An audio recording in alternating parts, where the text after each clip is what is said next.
Sound जा रही है? कमेंट करके आप बता देना अगर कोई ऑनलाइन हो तो। Well, good afternoon. मैं AK English Kartar coaching centre private limited की तरफ से आपके लिए फिर आज इंग्लिश का एक सेशन लेके आया हूँ। फिर 25 क्वेश्चंस का एक नया सेट है।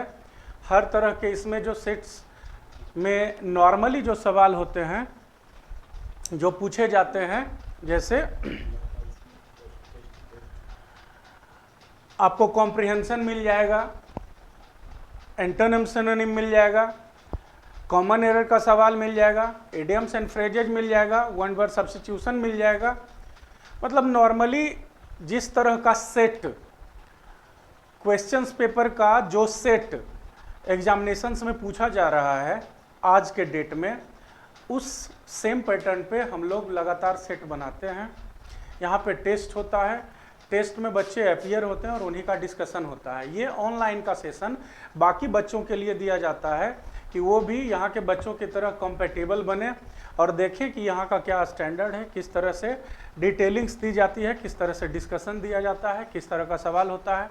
इसीलिए रिकॉर्डेड वीडियोज भी यूट्यूब में करतार के चैनल पे अपलोड किया हुआ रहता है, तो आप वहाँ पे जाके इसको अगर लाइव नहीं देख सकते हैं तो देख लीजिएगा, ठीक है।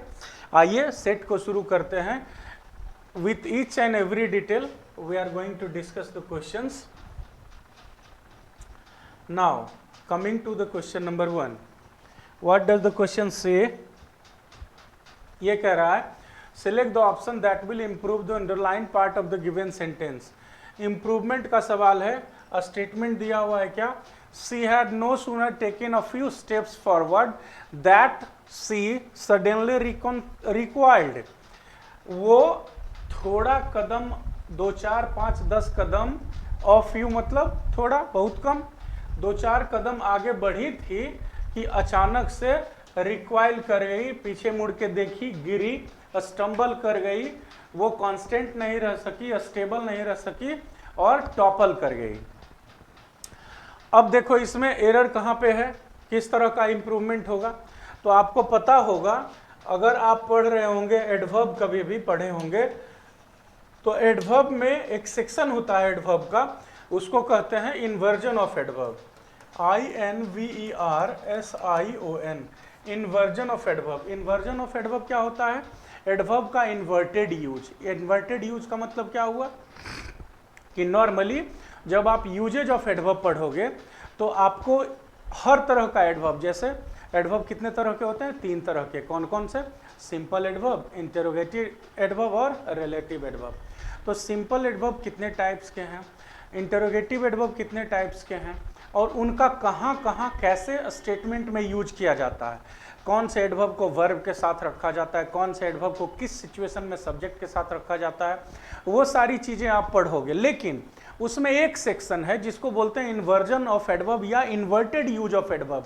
वो कहता है कि बाकी रूल्स तो आपके ठीक हैं, लेकिन कुछ एडवर्ब्स ऐसे हैं जिनका यूज सेंटेंस का बिल्कुल शुरुआत में हो जाता है, जो मेन फ्रेम स्टेटमेंट रहता है उसका बिल्कुल शुरुआत में हो जाता है, और हेल्पिंग वर्ब का यूज सब्जेक्ट से पहले रहने के बावजूद, ध्यान से सुनना, हेल्पिंग वर्ब का यूज सब्जेक्ट से पहले आने के बावजूद स्टेटमेंट इंटरोगेटिव नहीं होता है। नॉर्मली क्या जानते हैं हम लोग कि अगर किसी भी सेंटेंस में हेल्पिंग वर्ब को सब्जेक्ट के पहले लिख दिया गया तो सेंटेंस इंटरोगेटिव हो जाता है, लेकिन एडवर्ब के केस में क्या होगा? शुरुआत होगा एडवर्ब से और सब्जेक्ट से पहले आ जाएगा क्या? हेल्पिंग वर्ब, लेकिन फिर भी स्टेटमेंट इंटरोगेटिव नहीं होगा। अब यहाँ पे देखो अंडरलाइन सेक्शन यहाँ शुरुआत से ही है। हमने क्या कहा कि इन्वर्जन में क्या होता है? शुरुआत से ही है, शुरुआत में ही एडवर्ब लग जाता है, इसके बाद हेल्पिंग वर्ब लगता है और इसके बाद सब्जेक्ट होता है, और हेल्पिंग वर्ब सब्जेक्ट से पहले आया हुआ रहता है, इसके बावजूद सेंटेंस इंटरोगेटिव नहीं होता है। अब देखो, आप यहाँ भी सब्जेक्ट से शुरुआत, यहाँ भी सब्जेक्ट से शुरुआत, तो इन दोनों को आप ऐसे ही काट सकते हो कि सब्जेक्ट से शुरू हो रहा है तो इन्वर्जन हुआ ही नहीं। तो क्या होगा? नो सूनर से शुरुआत करने का मतलब क्या हुआ? एडवर्ब से शुरू हो रहा है, और नो सूनर अपने साथ हमेशा देन लेता है कॉम्बिनेशन में, THAN। आप चाहो तो नोट कर लो, हार्डली, स्कार्सली और बेयरली, ये तीनों एडवर्ब में जब इन्वर्जन होता है तो ये अपने साथ लेता है व्हेन, WHEN, व्हेन। और नो सूनर के साथ जब इन्वर्जन होता है तो ये लेता है THAN, देन। इन्वर्जन क्या है मैं फिर से बता दूं आपको, एडवर्ब का वैसा यूज जहां सेंटेंस को शुरू करने के लिए सबसे पहले एडवर्ब लिखा जाता है, फिर हेल्पिंग वर्ब लिखता है, फिर सब्जेक्ट लिखता है। हेल्पिंग वर्ब कब आता है? सब्जेक्ट से पहले, लेकिन इसके बावजूद सेंटेंस इंटरोगेटिव नहीं होता है। अब आप देख लो, आपके सामने स्टेटमेंट है, नो सूनर एडवर्ब से स्टार्ट किया ना, और एडवर्ब से स्टार्ट करने के बाद क्या यूज किया? हेल्पिंग वर्ब, और हेल्पिंग वर्ब के बाद क्या लिखा? सब्जेक्ट, लेकिन फिर भी सेंटेंस इंटरोगेटिव नहीं है। और क्या हमने बताया आपको अभी कि नो सूनर हमेशा अपने साथ क्या लेता है? THAN, than. यहाँ पे देन लिखा हुआ है ना, ऑप्शन नंबर ए से अंडरलाइन पार्ट को सब्स्टिट्यूट कीजिएगा तो क्या हो जाएगा?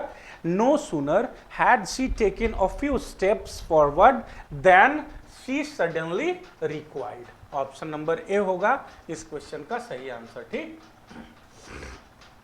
क्वेश्चन नंबर 2 ये क्या कह रहा है? देखिए, ये कह रहा है कि जो अंडरलाइन पार्ट है उसमें अगर किसी तरह का इंप्रूवमेंट हो सकता है तो कीजिए। कैन ऑल अस, इस सेक्शन को अंडरलाइन किया है, कैन ऑल अस। तो गलत है कि सही है, ये पूरा स्टेटमेंट हम लोग पढ़ते हैं और कंक्लूजन, इसका मीनिंग निकाल करके देखते हैं कि क्या हम लोग सही पढ़ रहे हैं कि गलत पढ़ रहे हैं। अगर मीनिंग सही निकल गया, बिल्कुल करेक्ट निकल गया इस स्टेटमेंट का मीनिंग, तो इसका मतलब क्या होगा? यहाँ पे कोई इंप्रूवमेंट नहीं चाहिए। अगर गलत मीनिंग निकल रहा है तो हम ऑप्शंस देखेंगे कि कौन सा यहाँ पे सेट होगा सही तरीके से, तो मीनिंग सही निकलेगा। अब आप देख लो, कैन ऑल अस लिखा हुआ है ना, ये गलत स्टेटमेंट है। होना क्या चाहिए? Can we all. अब बोलो कि कैसे हम समझेंगे कि यहाँ अस नहीं होगा, वी होगा? तो देखो मेरे भाई, इधर वर्ब लिखा हुआ है ना, ये स्लीप है ना, तो स्लीप तो वर्ब ही है। अब वर्ब के बाद इसको चाहिए होता है ऑब्जेक्ट, और वर्ब से पहले चाहिए होता है सब्जेक्ट। अब अस तो ऑब्जेक्टिव केस है, सब्जेक्टिव है नहीं। सब्जेक्टिव केस कौन होता है?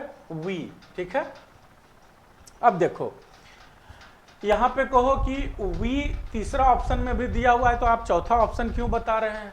तो यहां अगर तीसरा ऑप्शन को कंसीडर करोगे, मे ऑल बी, तब हो जाएगा परमिशन का बात कि हम लोग सो सकते हैं कि नहीं सो सकते हैं। तो अब देखो यहाँ पे स्टेटमेंट लिखो, मे ऑल वी। अब ये जो ऑल यूज किए हो आप, ये जब यूज किया जाएगा वी के बाद, तब सुटेबल यूज होगा कि पहले लिखा जाएगा तब होगा? ऑब्वियसली वी ऑल कैन लिखा हुआ रहता या मे लिखा हुआ रहता तब सही होता। इस कारण से तीसरा नहीं होगा, ये तो होगा ही नहीं, क्योंकि यहां भी अस लिखा हुआ है। कौन सा होगा? ऑप्शन नंबर 4, दूसरे क्वेश्चन का सही आंसर हो जाएगा ऑप्शन नंबर 4। ठीक है, तीसरे सवाल पे आते हैं। क्या लिखा हुआ है स्टेटमेंट? फिर कह रहा है कि अंडरलाइन जो किया हुआ है उसका एप्रोप्रिएट मीनिंग दीजिए, कि इसका एप्रोप्रिएट मीनिंग क्या होगा। अब क्या कह रहा है? That lady must have an axe to grind, that's why she is not reporting your crime। ठीक है ना?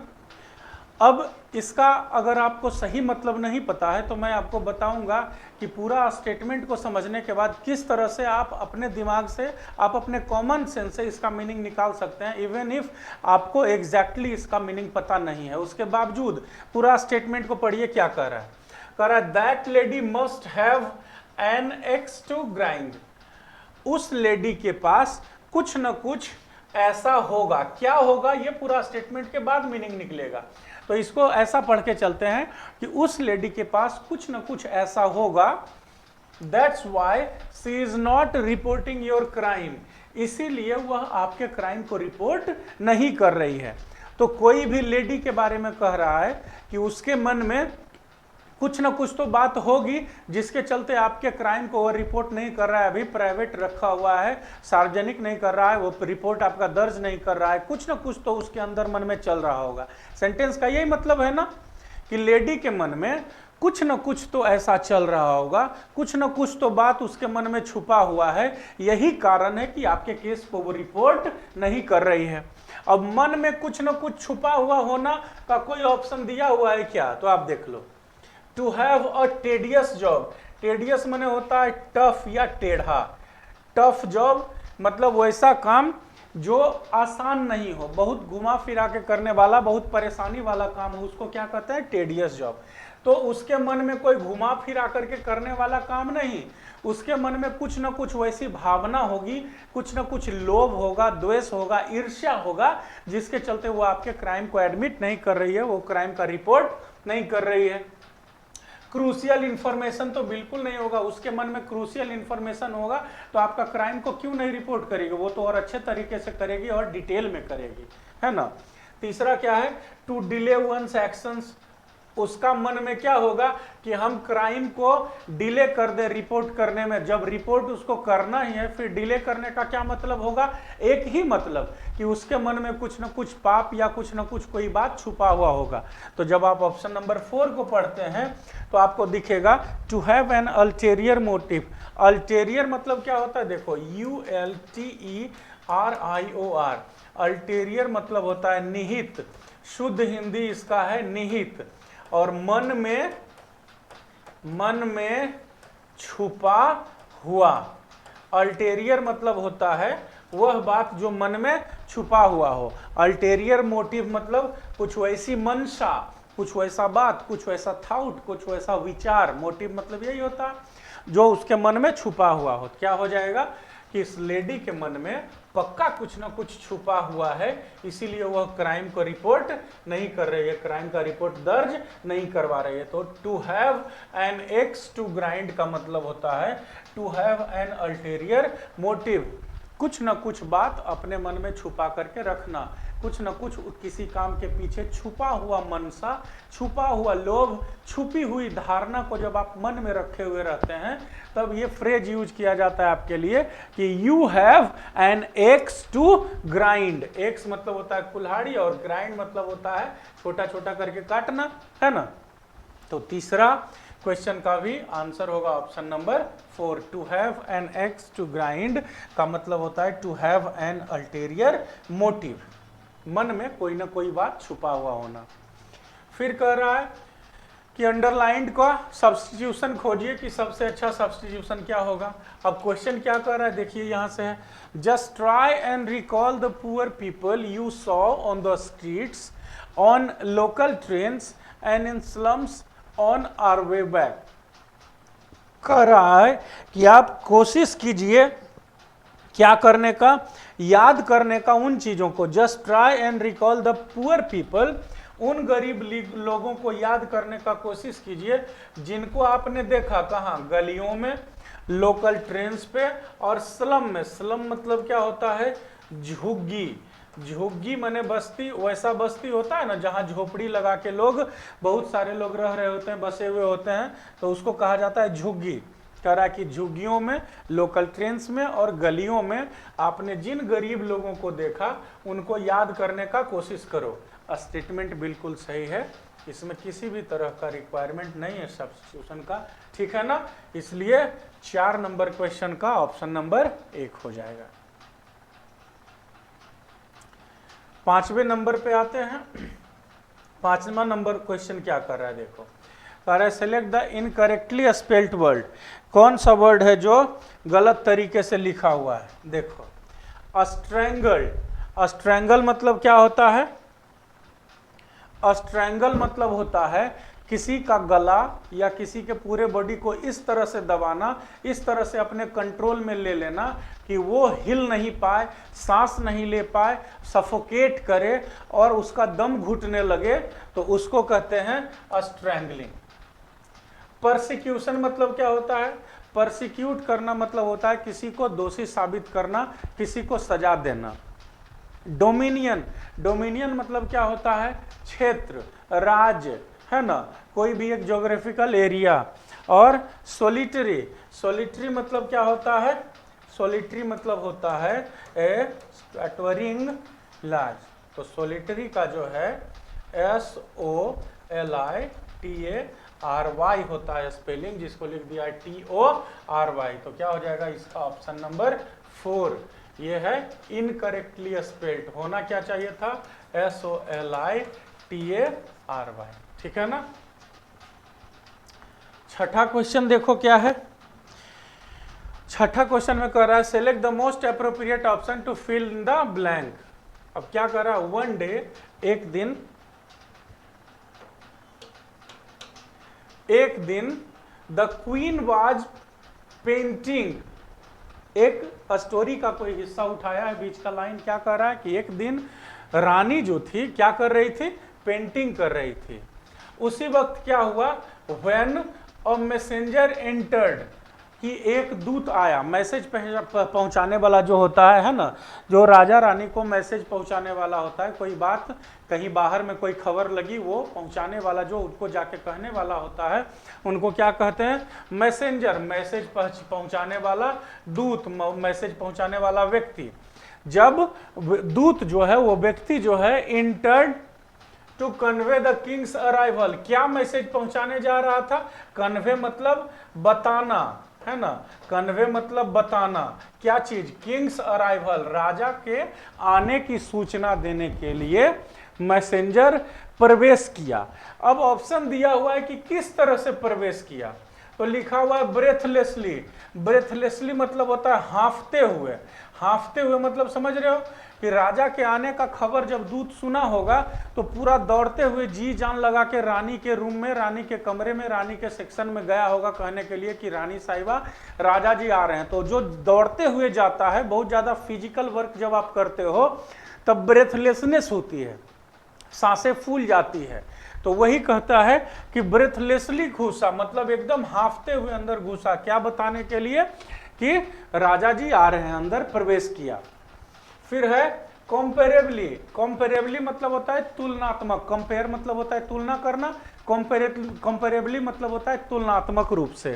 तो कंपेरेबली तो इंटर नहीं करेगा, किससे तुलना करके इंटर करेगा, बाहियात वर्ड दिया हुआ है, मतलब ये बेमतलब का ऑप्शन दिया हुआ है। इंजॉयबली मतलब बहुत खुशी खुशी से, बहुत जॉली मूड में प्रवेश किया कि हाँ जी रानी साहिबा सुन लो, आज आपके राजा जी आ रहे हैं, ऐसा तो होगा नहीं, वहाँ पे दो डिसिप्लिन मेंटेन करना होता है, तो इंजॉयबली तो किसी तरह से होगा नहीं। और रिलेटिवली मतलब भी होता है तुलनात्मक रूप से, तो कंपेरेबली और रिलेटिवली तो बिल्कुल नहीं होगा। इंजॉयबली वहां समय और माहौल के हिसाब से सुटेबल नहीं हो रहा है, तो कौन सा ऑप्शन होगा, ऑप्शन नंबर 1 होगा ब्रेथलेसली, कैसे, हांफते हुए एकदम से बहुत तेजी में। तो छठे क्वेश्चन का सही ऑप्शन हो जाएगा ऑप्शन नंबर 1। अब देखो सातवां क्वेश्चन क्या कह रहा है, सातवां क्वेश्चन कह रहा है कि select the option that will improve the underline part of the sentence. Underline part का इंप्रूवमेंट फिर से कह रहा है। अब क्या लिखा हुआ इंप्रूवमेंट में देखो, एन बाइक ड्रॉप्ड, आपको खुद भी लग रहा होगा कि बाइक से पहले एन नहीं ए लगेगा, है ना। अब देखो क्या कह रहा है पूरा स्टेटमेंट, पहले तो सेंटेंस देखते के साथ ये गलती पता चल गया, अब पूरा स्टेटमेंट पढ़ते हैं। एन अनआइडेंटिफाइड मैन मतलब एक अपरिचित, अपरिचित मतलब जिसको किसी ने देखा नहीं हो, जिसको कोई वहां आसपास में कहीं भी जानता नहीं हो, तो वहां के लिए वो हो जाता है अपरिचित, अनआइडेंटिफाइड। ऑन अ बाइक होगा, एन तो होगा नहीं। अब देखो दुर्भाग्य से क्या है, तीनों ऑप्शन में ए लिखा हुआ है, तो यहां से तो नहीं छट पाया ऑप्शन मेरा। अब क्या लिखा हुआ है, an unidentified man on a bike dropped for the box outside the building, क्या किया, बॉक्स को बिल्डिंग के बाहर ड्रॉप किया, तो ड्रॉप्ड ऑफ होगा ना, ओ एफ एफ, ऑफ मतलब क्या होता है, किसी भी चीज से अलगाव, आप पुल पे हैं जंप कर गए, you jumped of the bridge, है ना। किसी भी किन्हीं को आप रेलवे स्टेशन में छोड़ने जाते हैं, एयरपोर्ट पे छोड़ने जाते हैं, तो क्या लिखते हैं, I am going to see off, मतलब अब देखते हुए उनको छोड़ देना है, तो यहाँ पे क्या होगा, फॉर के जगह पे preposition O F F, off होगा। अब देखो किसमें है ऑफ बाबू, ऑप्शन नंबर 2 में, तो क्वेश्चन नंबर 7 का सही आंसर हो जाएगा ऑप्शन नंबर 2, ठीक है। क्वेश्चन नंबर 8 देखो क्या है, क्वेश्चन नंबर 8 कह रहा है select the most appropriate option to fill in the blank. Options दिया हुआ है नीचे, आप पढ़ो, मैं क्वेश्चन पढ़ता हूं। My friend is not for this complicated assignment, कहता है कि मेरा दोस्त इस कॉम्प्लिकेटेड, कॉम्प्लिकेटेड मतलब क्या होता है? जटिल। कॉम्प्लिकेटेड मतलब होता है जटिल, कॉम्प्लिकेटेड मतलब होता है कठिन। तो कह रहा है, और असाइनमेंट मतलब क्या होता है? असाइनमेंट मतलब होता है काम, टास्क, है ना, प्रोजेक्ट। तो कह रहा है कि मेरा दोस्त इस कठिन काम के लिए नहीं है। तो क्या नहीं है? सुटेबल नहीं है, कैपेबल नहीं है, रेडी नहीं है, यही सब ना हो सकता है। तो आप देखो, इंटाइटल्ड नहीं है। इंटाइटल होने का क्या मतलब होता है? इंटाइटल होने का यह मतलब होता है कि आप उस काम के लिए बनाए ही नहीं गए हो संस्था के द्वारा, then you are not entitled to do this work. मतलब आपको ये छूट नहीं दी गई है, आपको ये परमिशन नहीं दी गई है कि आप ये काम कीजिए। तो यहाँ तो परमिशन का कोई बात कह नहीं रहा है, ये ऑप्शन नहीं होगा। फिर वर्दी मतलब क्या? उसके लायक नहीं है। उसके लायक कहने का क्या मतलब हुआ कि आप ये वाला जटिल काम हमारे दोस्त को अगर दे रहे हो तो समझो कि वह इसके लायक नहीं है, अयोग्य है। अयोग्य है कहने का क्या मतलब हुआ कि आप उसको दे के काम को छोटा बना रहे हो, हालांकि है उसकी औकात ही छोटी। तो ये वर्दी ऑप्शन नहीं होगा। कंफर्टेबल, कंफर्टेबल मतलब क्या होता है? आराम। आराम मतलब क्या हुआ कि कॉम्प्लिकेटेड काम के लिए मेरा दोस्त कंफर्टेबल नहीं है। नहीं, क्या होगा? कॉम्प्लिकेटेड काम के लिए सूटेबल नहीं है। Option number 4। अगर आपको कंफ्यूजन वर्दी में हो रहा है कि यह इस लायक नहीं है, तो कंफ्यूजन होना लाजमी है, जायज है। मैं वो भी क्लियर कर देता हूं। मेरे दोस्त यहाँ पे WORTHY वर्दी हो सकता था, लेकिन नहीं हुआ। क्यों? क्योंकि ये जो फॉर लगा हुआ है ना, यहाँ पे यही ऑफ लगा हुआ रहता तो फिर सूटेबल नहीं होता, WORTHY वर्दी हो जाता। वर्दी जब भी होता है तो अपने साथ OF ऑफ लेता है, और सूटेबल जब भी होता है तो ये अपने साथ फॉर लेता है। अब दुर्भाग्य से यहाँ पे ऑफ नहीं था इसलिए वर्दी नहीं हुआ, फॉर था इसलिए सूटेबल। तो इसका भी क्वेश्चन नंबर 8 का ऑप्शन नंबर 4 क्या हो जाएगा? हो जाएगा सूटेबल। ये देखो ऑप्शन नंबर 4 इसका सही आंसर होगा। ठीक है, फिर क्वेश्चन नंबर 9 को देखते हैं क्या है। 9th कह रहा है select the correctly spelled word, है ना। फियरी, फॉरेन, बिलीव और हाइट। यहाँ पे देखो फॉरेन कैसे लिखा जाता है मैं बता रहा हूँ। FOREIGN, FOREIGN लिखा हुआ है, नहीं लिखा हुआ है, मतलब ये करेक्टली स्पेल्ड नहीं है। बिलीव लिखा जाता है BELIEVE, बिलीव इस तरह से लिखा जाता है BELIEVE, ये लिखा हुआ है, इस तरह से नहीं लिखा हुआ है। फिर हाइट लिखा जाता है HEIGHT, ये भी उस तरह से नहीं लिखा हुआ है। सही कौन है? फियरी। फियरी मतलब क्या होता है? Fears, FIERC। फियर्स मतलब क्या होता है? तीक्ष्ण। फियर्स मतलब क्या होता है? तेज। फियर्स मतलब क्या होता है? भयानक। ठीक है, तो ऑप्शन नंबर 1 हो जाएगा क्वेश्चन नंबर 9 का। फिर 10th क्वेश्चन क्या कह रहा है देख लो। 10th क्वेश्चन कह रहा है कि जो अंडरलाइंड है उसमें क्या इंप्रूवमेंट की जरूरत है? अगर है तो इंप्रूवमेंट कीजिए, नहीं तो नो इंप्रूवमेंट लिखिए। तो देखो अंडरलाइंड लिखा हुआ क्या है? Hardly had he disappeared that her mother climbed down the steps looking for him. अब देखो, अभी हमने आपको क्या बताया था इन्वर्जन सबसे पहला क्वेश्चन में कि हार्डली, स्कार्सली और बेयरली, इनके साथ अगर इन्वर्जन होता है तो लगता है WHEN व्हेन, और नो सूनर के साथ अगर इन्वर्जन होता है तो लगता है THAN दैम। अब यहाँ पे देखो क्या लिखा हुआ है, हार्डली तो लिखा यहाँ पे, और यहाँ पे क्या लिखा हुआ है? दैट। यहाँ पे क्या होना चाहिए था? व्हेन। ठीक है ना। अब देख लो, hardly had he disappeared, when किधर लिखा हुआ है? तो व्हेन यहाँ पे लिखा हुआ है। किधर भी ध्यान मत दो, आंख मूंद के इसमें मारो, यही सही हो जाएगा। Hardly had he disappeared when her mother climbed down the steps looking for him. जैसे ही वह गायब हुआ कि उसकी माताजी भागते हुए सीढ़ियों से नीचे आई उसको ढूंढते हुए। ठीक है ना, ऑप्शन नंबर 2 होगा क्वेश्चन नंबर 10 का। Inversion of adverb, hardly, scarcely, barely, no sooner, इसके साथ जब सेंटेंस शुरू होता है तो पहले ये सारा एडवर्ब रहेगा, उसके बाद हेल्पिंग वर्ब, उसके बाद सब्जेक्ट रहेगा। हार्डली, स्कार्सली, बेयरली के साथ व्हेन लगता है और नो सूनर के साथ THAN देन लगता है। फिर कह रहा है सिनोनिम देने के लिए किसका, मैस्ट्रो। मैस्ट्रो माने क्या होता है, मास्ट्रो माने होता है निपुण, है ना। मास्ट्रो माने होता है HEAVILY, हैविली एक्सपीरियंस्ड, है ना।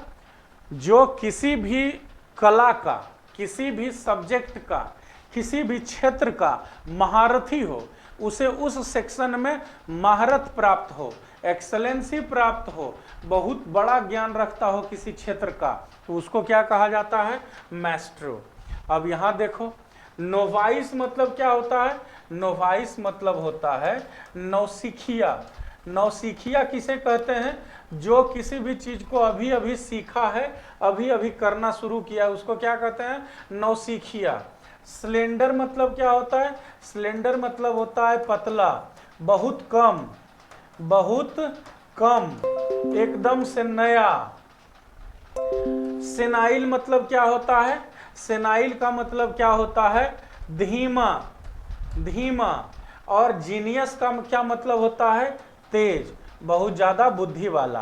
तो अब आप खुद ही लगाओ, जो निपुण है, जो हैवली एक्सपीरियंस्ड है, वो कैसा होगा, वो क्या होगा, जीनियस होगा। ऑप्शन नंबर 4 इसका सही आंसर हो जाएगा। किसका, तो मैस्ट्रो का सिनोनिम हो जाएगा इस ऑप्शन के हिसाब से जीनियस। क्वेश्चन नंबर 11 का आंसर हो जाएगा ऑप्शन नंबर 4, ठीक है। अब क्वेश्चन नंबर 12 को देखो। क्वेश्चन नंबर 12 कह रहा है कि बल्कि का सिनोनिम क्या होगा। बल्कि मतलब होता है वेरी बिग इन साइज, और बल्कि मतलब क्या होता है, अनमैनेज्ड तरीके से, है ना। मतलब क्या होता है, जो बहुत बड़ा हो साइज में और उटपटांग हो, है ना। एक होता है कि साइज में बहुत बड़ा, जैसे मैं आपको अपने आम दिनों का डेली लाइफ का भाषा में समझाता हूँ। क्या है कि मान लो 15-20 kg का, 15 किलो का कोई चीज़ है, उसको बढ़िया से कार्टन में पैक करके अगर आपको दिया जाए, बोरे में पैक करके दिया जाए, तो उसको आप आसानी से उठा करके कहीं पहुंचा सकते हो। अब वही 15 किलो का एक बहुत बड़ा बेड दे दे आपको, बेड जो होता है पलंग पर बिछाने वाला, है ना, बेड, गद्दा जिसको बोलते हैं, वो भी होगा 15 किलो का, लेकिन उसका डायमेंशन देखो कितना बड़ा होता है, 6 फीट चौड़ा होता है, 7 फीट लंबा होता है।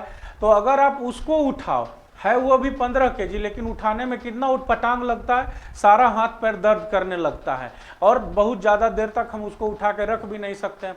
उसको कहते हैं बल्कि, जो बहुत ज़्यादा अमाउंट में हो, चाहे डायमेंशन में बहुत उठपटांग हो, उसको कहते हैं बल्कि। अब बल्कि का क्या कर रहा है सिनोनिम, सॉफ्ट मतलब क्या होता है, मुलायम, आप जानते हो। तो जो बहुत बड़ा है उसका सिनोनिम मुलायम तो होगा नहीं। एरी मतलब क्या होता है, बहुत हल्का। मैसिव मतलब क्या होता है, बहुत भारी। और अस्कैंटी मतलब क्या होता है, बहुत कम, बहुत कम। अस्कैंट माने होता है अपर्याप्त, बिल्कुल ना के बराबर। तो मैसिव हो जाएगा इसको, इसका सिनोनिम मैसिव माने बहुत भारी, और बल्कि माने भी बहुत बड़ा या बहुत भारी। तो हो जाएगा ऑप्शन नंबर 3। क्वेश्चन नंबर 12 का ऑप्शन हो जाएगा, आंसर हो जाएगा ऑप्शन नंबर 3। बल्कि का सिनोनिम हो जाएगा दिया हुआ ऑप्शन के हिसाब से मैसिव। 13th नंबर क्वेश्चन क्या कह रहा है, ये कह रहा है कि स्टेटमेंट को 4 पोर्शन में बांटा गया है। आप 3 पोर्शन में, आप देखो कि किसी में एरर है क्या। अगर एरर है तो जो पोर्शन में एरर है उसको इधर मार्क कीजिए, और नहीं है तो नो एरर कीजिए। अब लिखा हुआ क्या है statement, my mother exclaimed at how fast the days had pass. अब देख लो दोस्त, एरर तो आपको तुरंत नजर आएगा, हैड के बाद क्या लिखा हुआ है, पास।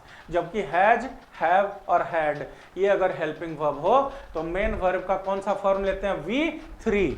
V3 अगर होगा तो क्या लिखना चाहिए था, पास्ड, है ना। तो द डेज हैड पास्ड, इसी सेक्शन में एरर है। एरर क्या है, पास, होना क्या चाहिए था, पास्ड। ऑप्शन नंबर 2 को टिक करो और अगले क्वेश्चन पे बढ़ो। अगला क्वेश्चन देखो क्या है, फिर यही है, कह रहा है कि अगर किसी में एरर है, देखो the part that contains an error, तो उसको आप टिक आउट कीजिए। लिखा हुआ क्या है, नाइदर सी नॉट आई। अब ये देख लो आप, शुरुआत में ही हो गया। कंजंक्शन क्या होता है मेरे दोस्त, कंजंक्शन होता है नाइदर नॉर, आइदर और, नाइदर के साथ क्या लगता है, नॉर, ये लगा दिया है क्या, नॉट, यही गलत हो गया। क्या हो गया, ये जो नॉट लिखा है यहां होना चाहिए था नॉर। ऑप्शन नंबर 3 को टिक मारो, उसी में गलती है। क्या गलती है, नॉट के जगह पे नॉर होना चाहिए था, क्योंकि कंजंक्शन का पूरा पार्ट क्या होता है, नाइदर के साथ हमेशा नॉर, NOR, ठीक है।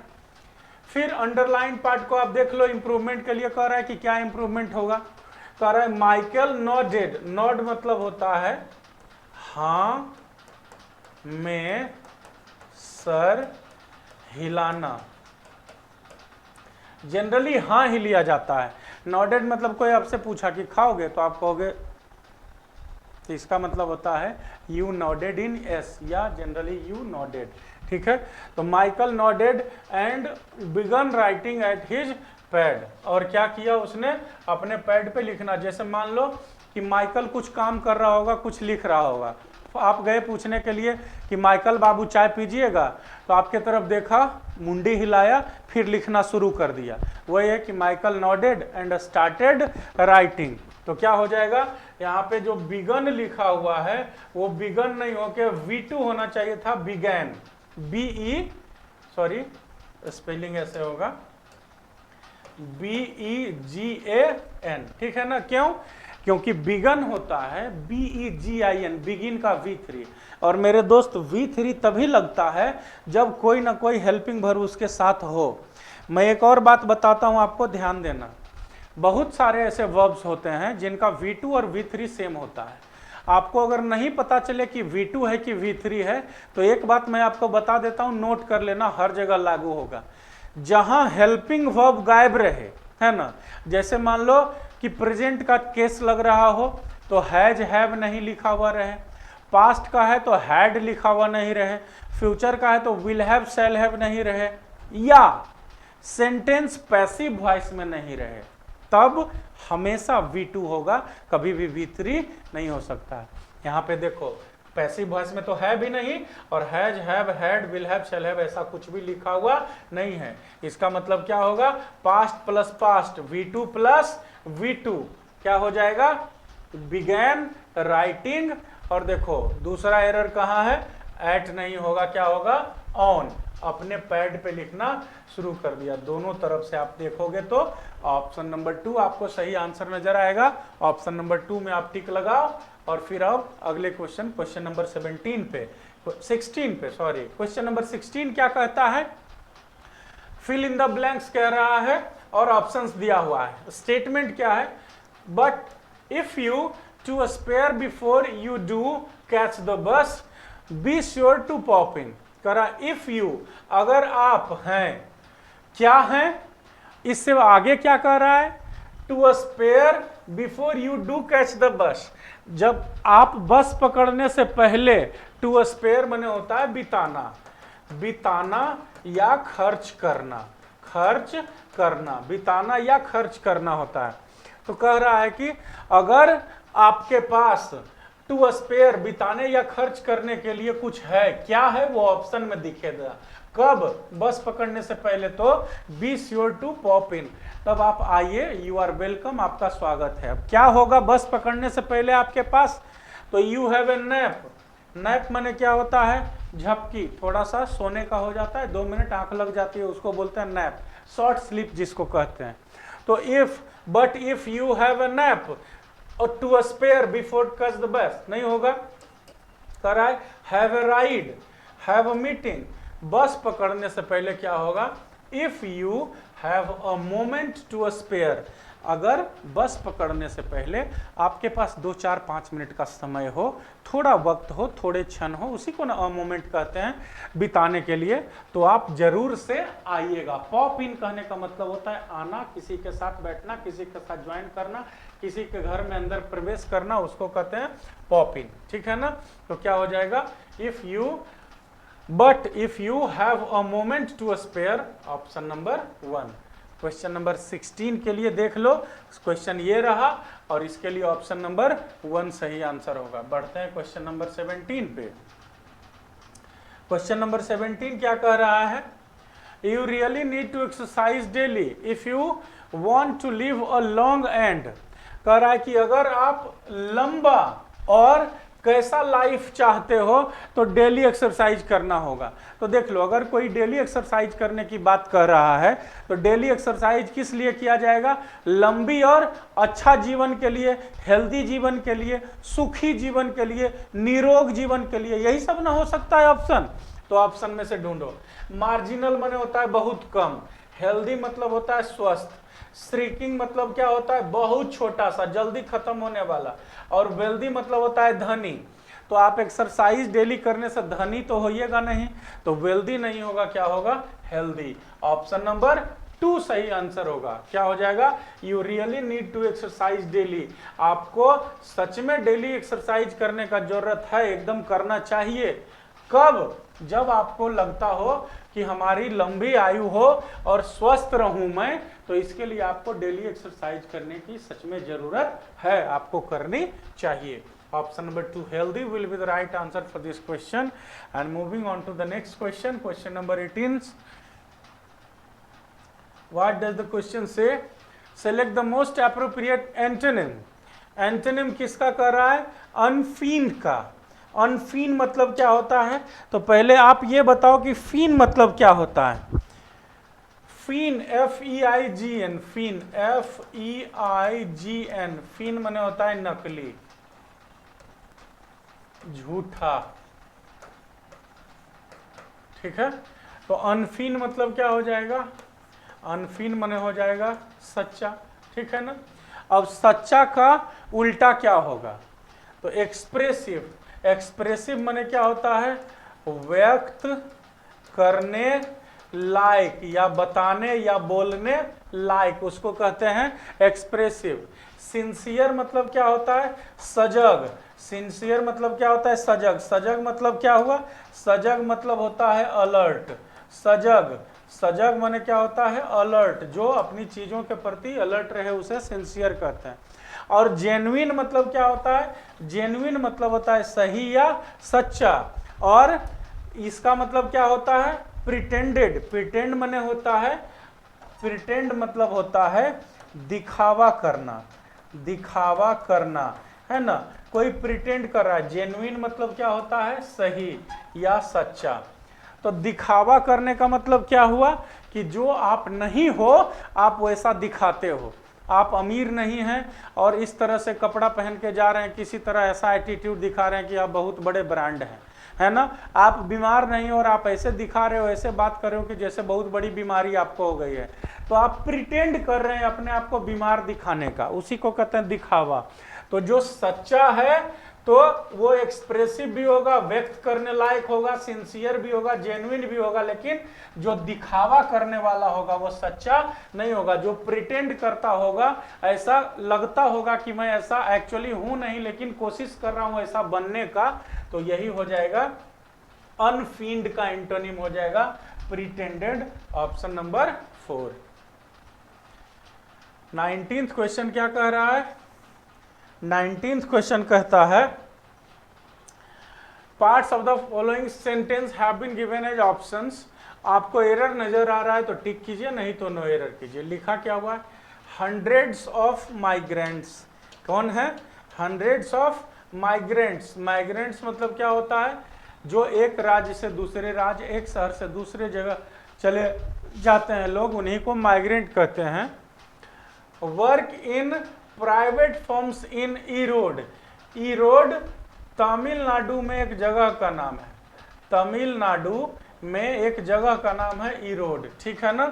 अब देखो क्या कर रहा है, hundreds of migrants work in, private firm रहता तो भले यहाँ पे अ लगा सकते थे, लेकिन प्राइवेट फर्म्स लिखा हुआ है, प्लूरल लिखा हुआ है, इसलिए यहाँ पे ए भी नहीं होगा। तो क्या हो जाएगा, इसमें किसी भी तरह का कोई एरर नहीं है, इसका ऑप्शन नंबर 4 सही आंसर हो जाएगा, नो एरर, ठीक है ना।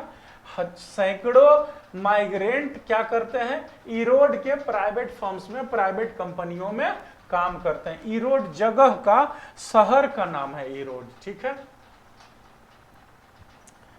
अगला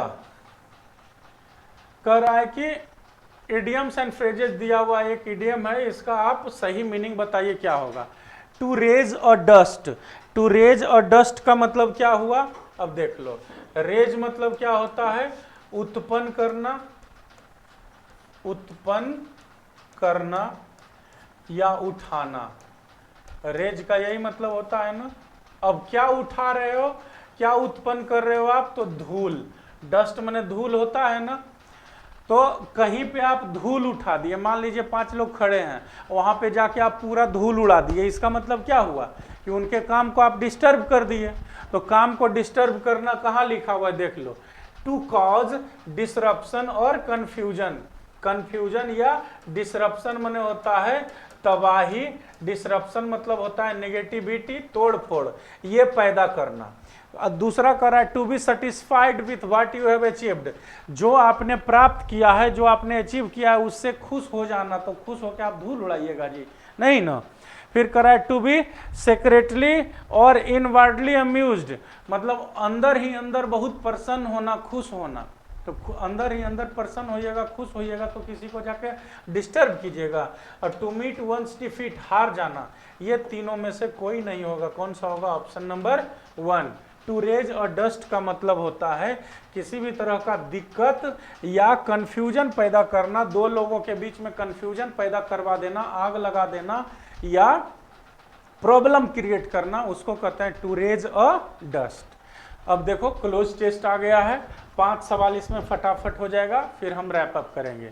क्या है, When he died on 27th नवंबर, कब की बात कर रहा है, ये कर रहा है 27 नवंबर का 1953। कौन, ग्लैडस्टोन, एक आदमी का नाम है, क्या है, ग्लैडस्टोन ओनील। ये पूरा का पूरा राइटर का नाम क्या है, ग्लैडस्टोन ओनील। तो जब ग्लैडस्टोन ओनील 27 नवंबर 1953 को मरे, उस समय recognised as one of the major dramatist of the modern world, उस समय उनको, उसी समय कब, 27 नवंबर 1953 तक में जब उनकी मौत हो गई, उसी समय वो आज के मॉडर्न वर्ल्ड के बहुत ही बड़े ड्रामाटिस्ट के रूप में फेमस थे, पहचाने जाते थे। तो क्या हो जाएगा, पूरे वर्ल्ड की बात हो रही है, तो क्या होगा, यूनिवर्सली, क्या होगा, When he died on 27 November 1953, Gladstone O'Neil was universally recognized as one of the major dramatists of the modern world। कि ग्लैडस्टोन ओनील जब 27 नवंबर 1953 को मरे, उस समय उनको पूरी दुनिया में आज का मॉडर्न वर्ल्ड का one of the most famous dramatist के रूप में जाना जाता था। 4 time of Pulitzer prize winner, उन्होंने कितनी दफा पुलित्जर प्राइज, लिखने में, लेखनी में, साहित्य में एक प्राइज मिलता है, उसका नाम है पुलित्जर प्राइज, इनाम, ठीक है। 4 times of Pulitzer prize winner, he had also been, दूसरा 4 दफा उन्होंने पुलित्जर प्राइज जीता। और क्या हुआ, he had also been the 1936 Nobel prize for literature, 4 दफा पुलित्जर प्राइज तो उनको दिया ही गया, और 1936 का लिटरेचर का नोबेल प्राइज भी उनको, तो क्या होगा, 1936 का उनको नोबेल प्राइज भी दिया गया मतलब क्या हो जाएगा, ही वाज क्राउडेड, नहीं अनएडेड, नहीं, क्या होगा, ही वाज अवार्डेड, ठीक है ना, ऑप्शन नंबर 3। दूसरा में हो जाएगा अवार्डेड, ऑप्शन नंबर 3। तीसरा में क्या होगा, तीसरा क्या कह रहा है, आगे पढ़ते हैं तो क्या कह रहा है, His plays have been translated into most major languages and read by more people than those of, कह रहा है कि उनकी जो मतलब जो ड्रामा उन्होंने लिखा, प्लेज माने नाटक होता है, प्ले मतलब, तो उनके जो प्लेज हैं, उनके जो नाटक हैं, उनको ट्रांसलेट किया गया किसमें, मोस्ट मेजर लैंग्वेजेज, मतलब दुनिया की जितनी भी बड़ी बड़ी मुख्य भाषाएं, बड़ी बड़ी और मुख्य भाषाओं का मतलब क्या हुआ कि वैसी भाषाएं जो बड़े बड़े देशों में जहां का पॉपुलेशन अधिक है वहां की जो भाषा है उन भाषाओं में, उन मैक्सिमम देश की भाषाओं में उनके ड्रामा को ट्रांसलेट किया गया। And read by more people than those of, और लगभग सारे लोग, बहुत सारे लोगों के द्वारा पढ़ा गया। अब तुलना किन से, देन लग गया तो तुलना हो जाएगा किन से, then those of other playwright except W Shakespeare and maybe G Bernard Shaw. कह रहा है कि विलियम शेक्सपियर, डब्ल्यू शेक्सपियर का मतलब वो विलियम शेक्सपियर, जिनको हम लोग ऐसे शेक्सपियर के नाम से जानते हैं, कहता है कि उनका नाटक लगभग दुनिया में जितनी भी बड़ी भाषाएं हैं सब में ट्रांसलेट किया गया। और एकाध को छोड़ दीजिए, एकाध में जिनका नाम क्या लिखा है, विलियम शेक्सपियर और शायद जी बर्नार्ड शॉ, ये दोनों भी राइटर थे और प्ले राइट करते थे, नाटक लिखा करते थे, कहानियां लिखा करते थे। तो कह रहा है कि ओनील साहब के नाटक को भी दुनिया के सब बड़े बड़े भाषाओं में ट्रांसलेट किया गया था, और शायद एक दो जो और राइटर थे उस समय के, उनको छोड़ के बाकी सब राइटर्स से ज्यादा उनका पढ़ा गया था। और दो राइटर का एग्जाम्पल दिया है, तो सबसे ज्यादा क्या हो जाएगा, तो क्या हो जाएगा, by more people then those of few other playwright, कि सम अदर की एनी अदर। क्या होगा यहाँ पे देखिए, कह रहा है कि उनका प्ले को बहुत सारी भाषाओं में, लाइन में मिटा देता हूं, उनके प्ले को बहुत सारी भाषाओं में ट्रांसलेट किया गया, और उनके नाटक को लगभग, अगर आप नन लिखते हो मतलब क्या होगा, none other playwright except W Shakespeare नहीं होगा, सम अदर नहीं होगा और फ्यू नहीं होगा। क्यों होगा मैं बता रहा हूं, क्योंकि कुछ की बात अगर होती, फ्यू मतलब भी कुछ और सम मतलब भी कुछ, अगर कुछ की बात होती तो सिर्फ दो का एग्जाम्पल नहीं पड़ता और इस तरह से तुलना नहीं होता, तो क्या होता, यहाँ पे हो जाएगा एनी अदर। मतलब आप कोई भी दुनिया में प्ले राइट राइटर उठा लो, नाटक लिखने वाला राइटर उठा लो, किसी का भी उठा लो, एकाध को छोड़ के, और इसीलिए एकाध में दो नाम दिया है, एकाध को छोड़ करके बाकी लगभग सारे प्ले राइटर्स से इनका प्ले, इनका नाटक को ज्यादा बार ज्यादा लोगों ने पढ़ा है। अगले में क्या लगेगा, अगला क्वेश्चन, अगला क्या कह रहा है, O'Neill was a puzzle to his friends, a genuinely shy, brooding, complicated man। O'Neill के बारे में उनका कैरेक्टर बता रहा है कि अपने दोस्तों के लिए वह एक पजल थे, मतलब वह ऐसी मानसिकता के थे, ऐसा व्यवहार था उनका कि दोस्त को समझ में नहीं आता था कि एक्चुअली ये क्या चाहता है, कब क्या सोचता है, कब क्या चाहता है, ये कभी पता नहीं चल पाया। कुछ गुण क्या लिखा है, और जेन्युइनली शाय, मतलब सही में दोस्त कह सकते हैं कि वो शाय था, वो ओपन नहीं था, कभी भी कहीं भी किसी से अगर बात करने की नौबत आए तो वो बहुत अंदर ही अंदर रहता था, बहुत ओपनली बात नहीं करता था, उसी को शाय बोलते हैं। और क्या है, ब्रूडिंग, ब्रूडिंग मतलब क्या होता है, ब्रूड मतलब होता है to come out from the caves, to come out as in explanation, to come out sprouting, उसको ब्रूडिंग कहते हैं, मतलब उभरता हुआ। और क्या है, कॉम्प्लिकेटेड मैन, और बहुत ही कॉम्प्लिकेटेड आदमी, जटिल आदमी थे। होम अल्टरनेटेड विथ टचिंग काइंडनेस, तो जिनके साथ क्या था, सक्सेस अल्टरनेटेड विथ टचिंग काइंडनेस, कि फेलियर, फेलियर तो होगा नहीं क्योंकि थे बहुत सक्सेसफुल। और क्रूएल्टी, क्रूएल्टी माने क्या होता है, क्रूरता, और बेनिफिट माने होता है लाभ। अब देखो अल्टरनेटेड वर्ड लिखा हुआ है ना, अल्टरनेटेड माने यहाँ पे जो भी लिखा जाएगा ना शब्द ब्लैंक में वो इसका उल्टा हो जाएगा। तो क्या हो जाएगा यहाँ पे क्रूएल्टी हो जाएगा, ऑप्शन नंबर 3, ठीक है ना, ऑप्शन नंबर 3 हो जाएगा cruelty. Cruelty alternated with touching kindness की, इस तरह से आदमी थे, इस तरह के कॉम्प्लिकेटेड आदमी थे। Cruelty alternated with touching kindness का मतलब हुआ कि वह अगर कड़वा शब्द भी कहते थे तो इस तरह से कहते थे कि कड़वा नहीं लगता था, और अच्छा शब्द भी कहते थे कि कड़वा लगने लगता था। मतलब पता नहीं चलता था कि उनका एक्चुअली इस पॉइंट पे व्यू क्या है, नेचर क्या है, सही में गुस्सा है कि हंस रहे हैं कि हंसते हुए गुस्सा रहे हैं, ऐसा कुछ क्लियर नहीं था। फिर अगला है he was both naive and worldly, वह दोनों थे। नाइव मतलब क्या होता है, नाइव मतलब होता है बेवकूफ, नाइव मतलब क्या होता है, अपने आप में रहने वाला, नाइव मतलब होता है किसी से ज्यादा मतलब नहीं रखने वाला। और वर्ल्डली, वर्ल्डी मतलब क्या होता है, पूरे दुनिया से मतलब रखने वाला।